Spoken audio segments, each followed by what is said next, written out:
to resolving issues concerning workers' living wages. In his address titled Solidarity in Action, Collaborative Governance, Empowered Workers, Tinubu emphasized his administration's receptiveness to considering a living wage above the minimum wage proposed by the tripartite committee. He urged Labour to collaborate with government in fostering Nigeria's growth and development.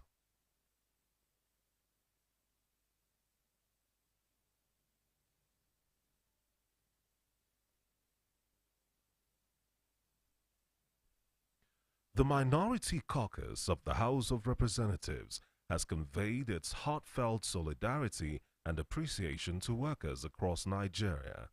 The caucus, led by the Honorable Kingsley Chinda, Minority Leader of the House, expressed its support for workers in a statement released on Wednesday in Abuja. The statement, signed by Honorable Kingsley Chinda, underscored the vital role played by Nigerian workers as the bedrock of the nation's development. It lauded their unwavering resilience, dedication, and sacrifices in driving progress across various sectors of the economy. Acknowledging the challenges confronting workers, including poor working conditions, insufficient remuneration, and erosion of their rights, the caucus emphasized the importance of advocating for a fairer and more inclusive society.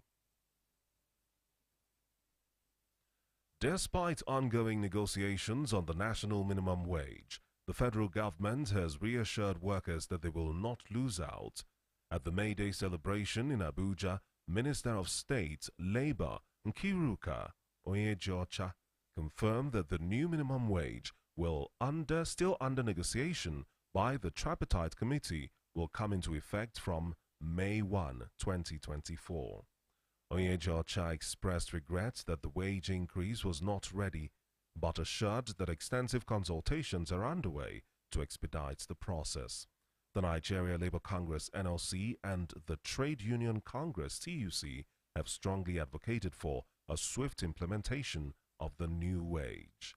Economist Paul Alaje emphasized that the government should not set the minimum wage below 100,000 naira, considering the economic realities faced by Nigerian workers.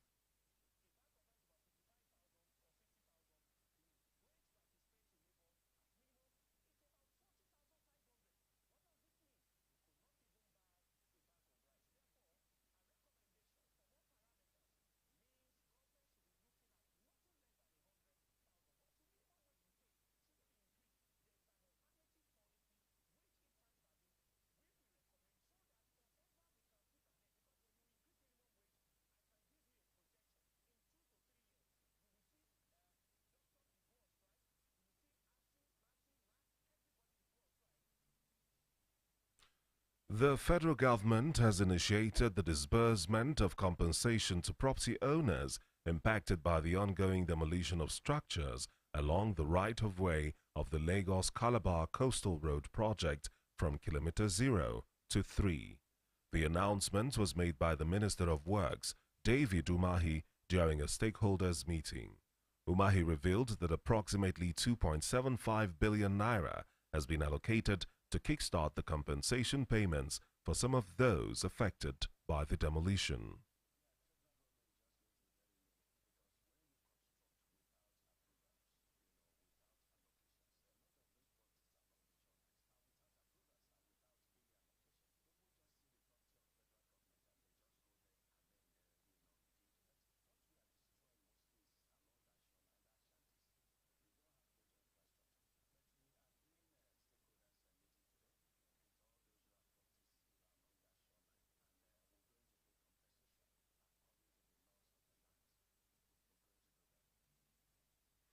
In response to reports of individuals circulating printed result slips for the 2024 Unified Tertiary Matriculation Examination (UTME) on social media, the Joint Admissions and Matriculation Board (JAMB) has issued a cautionary statement.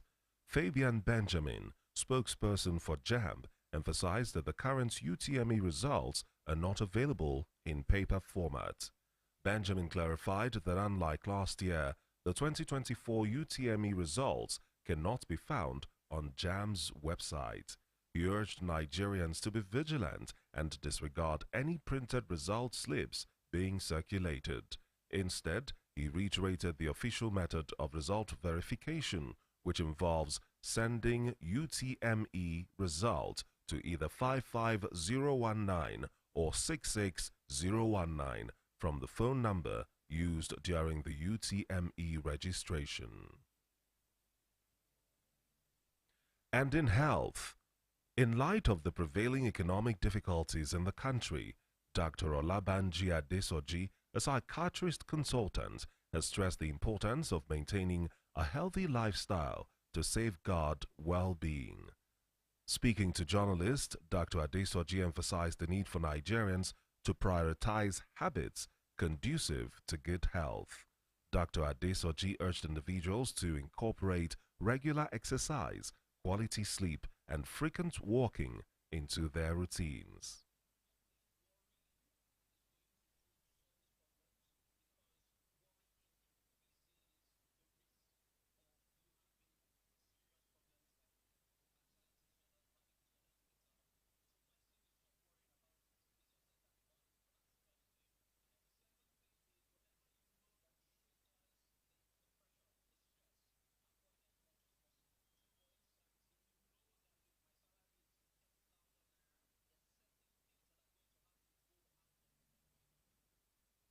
Addressing Nigerian men specifically, Dr. Adesoji urged them to openly discuss their concerns rather than bottling them up.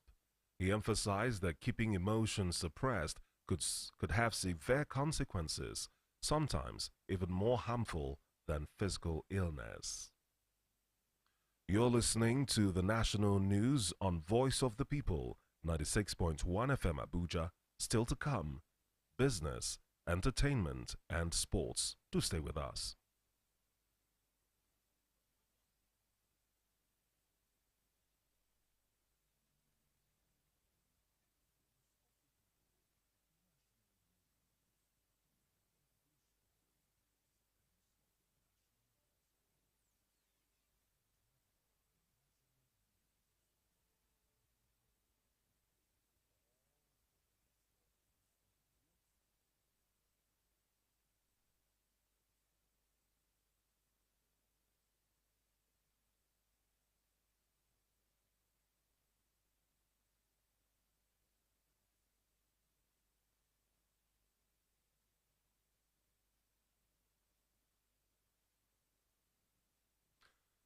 Thanks for staying with us. And now to business. The federal government has announced its decision to halt the issuance of licenses to gas companies lacking the capacity to construct pipelines for gas distribution. This measure aims to discourage the transportation of compressed natural gas (CNG) via roads, as revealed by the Minister of State for Petroleum, Gas, Ekperikpe Ekpo, during his visit to Abeokuta, the Ogun State capital. Ekpo's visit followed a tragic incident on Saturday where a CNG gas truck belonging to Gasco Marine suffered a brake failure, leading to a fiery explosion at Itaoshin. Sent by President Bola Tinubu to investigate the root cause of the incident and extend sympathies to the people of Ogun State, Ekpo emphasized the need for Nigeria's transition from fossil fuel to CNG. The federal government has initiated a 15-day emergency fuel supply plan to alleviate the situation nationwide. In response to the ongoing crisis, the government has announced measures to ensure the steady circulation of fuel throughout the country. Officials revealed that vessels transporting premium motor spirits (PMS) will continue to dock at shore terminals to unload petrol, which will then be distributed to various depots for further dissemination to filling stations. According to reports, the Major Energies Marketers Association of Nigeria disclosed that its members in Apapa and other Lagos locations have received a total of 300 million liters of fuel from 8 vessels this week alone. Confirming these developments, Ayo Kadeso, the Southwest Regional Coordinator of the Nigerian Midstream and Downstream Petroleum Regulatory Authority stated that, in addition to the 240 million litres unloaded at depots on Monday, nearly 85 million litres of petrol were offloaded by Tuesday evening.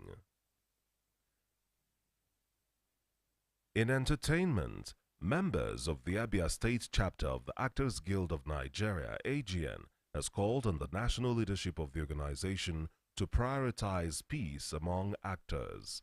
This demand was made during a meeting held in Umuahia on Wednesday following their monthly gathering. The AGN members alleged that the national president of the AGN, Emeka Rolas, has been fueling conflicts within the Abia AGN. They expressed dissatisfaction with Rolas's actions, particularly regarding the recognition of David Amalaha as the duly elected Abia State chairman since May 2023. Nathaniel Nwoko, Daniel Egu, and Chukwuemeka Onyekwere, the public relations officer of Abia AGN, voiced their concerns over Rolas's decision to impose Doris Ogala as the interim chairman of the Abia AGN executive, despite the presence of the elected executive led by David Amalaha. In sports, Eimba FC coach Finidi George, newly appointed as the head coach of the Super Eagles of Nigeria, is gearing up for the 2026 FIFA World Cup qualifier by opening camp with home-based players. The camp's focus is to kickstart preparations for the upcoming matches.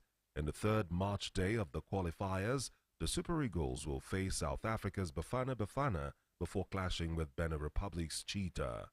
Reports indicate that training will commence with local players before the arrival of foreign-based invitees. Meanwhile, in AFCON news, the African Soccer Governing Body is contemplating postponing the qualifiers for the 2025 African Cup of Nations, scheduled to take place in Morocco. This decision stems from the rescheduling of the Africa Cup of Nations to January 2026. Originally slated for the summer of 2025, the tournament's timing was altered due to the introduction of the 32-club FIFA Club World Cup, necessitating adjustments to both the qualifiers and AFCON itself. The Football Apex body has tentatively set September 2024 as the new start date for the qualifiers, but this may still be subject to further changes, possibly moving to the early part of 2025. And that's the national news on Voice of the People, 96.1 FM Abuja. Remember, your vigilance makes a difference. Protect yourself and your community. For eyewitness reports and news coverage of your events, please call 0807 660 6162. Follow VOP on YouTube at Voice of the People, Abuja. The news was produced by Alice Ennis. I am Imo Ebong, thanking you for listening.